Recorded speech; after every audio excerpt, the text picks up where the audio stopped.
नमस्कार मैत्रिणींनो, चला आज करूया मटर कचोरी. त्यासाठी मी 1 वाटी मटर घेतले ताजे. आता आपल्याला मसाला तयार करायचा आहे कचोरीसाठी. त्यासाठी इथं 1 चमचा जिरं घ्यायचं, 1 चमचा बडीशेप घ्यायची, 1 ते 1.5 चमचा आपल्याला धणे घ्यायचे आणि याचं असं जाडसर आपल्याला मिक्सरच्या भांड्यामध्ये मसाला काढून घ्यायचा. आता मसाला तयार झाला, याला आपण वाटीमध्ये काढून घेऊया. आता याच भांड्यामध्ये आपल्याला मटर बारीक करून घ्यायचे. आता 1 वाटी मटर घेतले मी ते ताजी धुवून. ते टाकायचे मिक्सरच्या भांड्यामध्ये आणि जाडसर आपल्याला काढून घ्यायचं. तुम्ही बघू शकता या पद्धतीने असे जाडसर वाटून घ्यायचं. आता याच भांड्यामध्ये आपल्याला अद्रकचा तुकडा आणि 3 ते 4 हिरवी मिरची बारीक करून घ्यायची. आता आपले मसाले तयार झाले, फोडणी करून घेऊ. तर कढईमध्ये 1 ते 1.5 पळी तेल घालायचं आणि आपण जो तयार केलेला आहे मसाला तो घालायचा. आधी आपण मसाले भाजले नव्हते, त्यासाठी परतून घ्यायचे चांगले.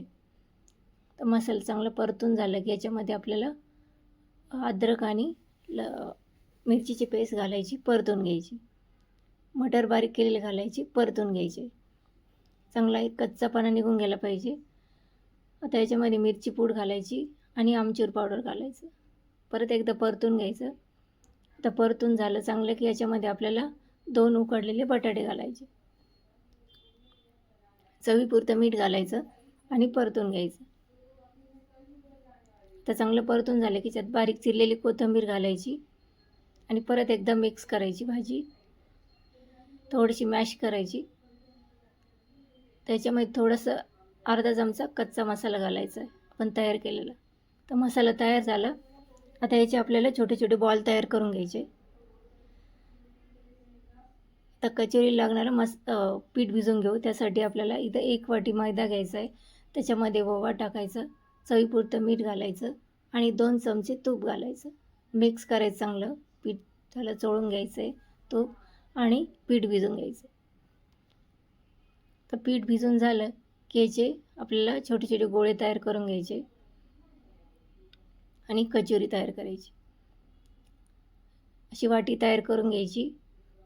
त्याच्यामध्ये मसाला भरायचा आणि हाताने प्रेस करून कचोरी तयार करून घ्यायची. तर कढई गरम करायला ठेवली. हलकंसं तेल गरम असलं की याच्यामध्ये कचोरी सोडायच्या आणि खरपूस होईपर्यंत तळून घ्यायच्या. आपली गरमागरम मटर कचोरी तयार आहे. एकदा नक्की ट्राय करा. रेसिपी आवडली तर लाईक सबस्क्राईब करा. भेटूया पुढच्या व्हिडिओमध्ये. धन्यवाद.